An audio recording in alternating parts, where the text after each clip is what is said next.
সবদিন বলতে যে আমি অনেক বড় হব, মানুষের পাশে দাঁড়াবো। আমার এই ছেলের নিয়ে ওর অনেক স্বপ্ন ছিল।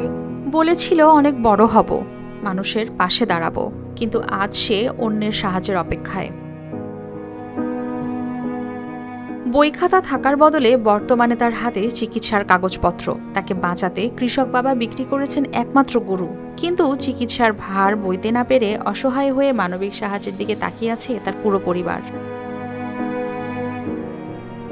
গোপালগঞ্জের টুঙ্গিপাড়া উপজেলার কুশলী ইউনিয়নের অন্তর শেখ সীমিত আয়ের পরিবারে ছেলেকে মানুষ করার স্বপ্ন ছিল বাবা মায়ের। পড়াশোনায় একের পর এক সাফল্যে পরিবার ও এলাকাবাসীর গর্বে পরিণত হয় সে।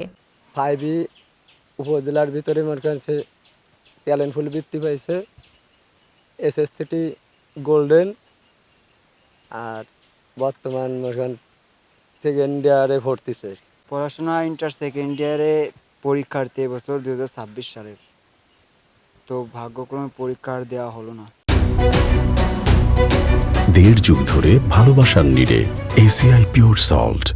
কিন্তু হঠাৎ একদিন অসুস্থ হয়ে পড়লে বিভিন্ন পরীক্ষা নিরীক্ষার পর জানা যায় সে ব্লাড ক্যান্সারে আক্রান্ত।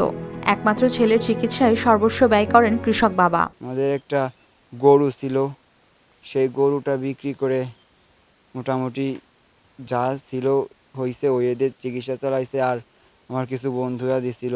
চিকিৎসকদের পরামর্শ অনুযায়ী অন্তরের সুস্থতার জন্য প্রয়োজন দীর্ঘমেয়াদী চিকিৎসা। আত্মীয় স্বজন, প্রতিবেশী ও শুভাকাঙ্ক্ষীদের সহায়তায় কিছুদিন তা চললেও বর্তমানে অর্থাভাবে প্রায় থমকে গেছে। পরবর্তীতে কি হবে আমি বলতে পারি না।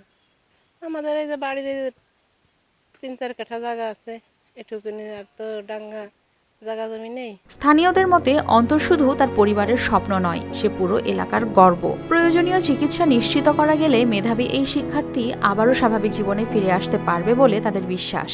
এই স্কুলে যাবে, ফর দিয়ে আসবে, চলবে, কেউ একটা কথা করলে কবে না কবে না। সরকার কাছে এমন একটা চাই যে একটু আমার অনুদান করে আমার ছেলেটারে আমি যেভাবে চিকিৎসা করতে পারি সেইভাবে একটু অনুদান করলে আমি ভালো হয়। যে ছেলেটি পরিবার ও সমাজের জন্য কিছু করার স্বপ্ন দেখেছিল, আজ তার সবচেয়ে বড় চাওয়া সুস্থ হয়ে আবার স্বাভাবিক জীবনে ফিরে আসা। আর তাই মানবিক সহায়তার অপেক্ষায় দিন গুনছে তার পরিবার। News desk, RTV।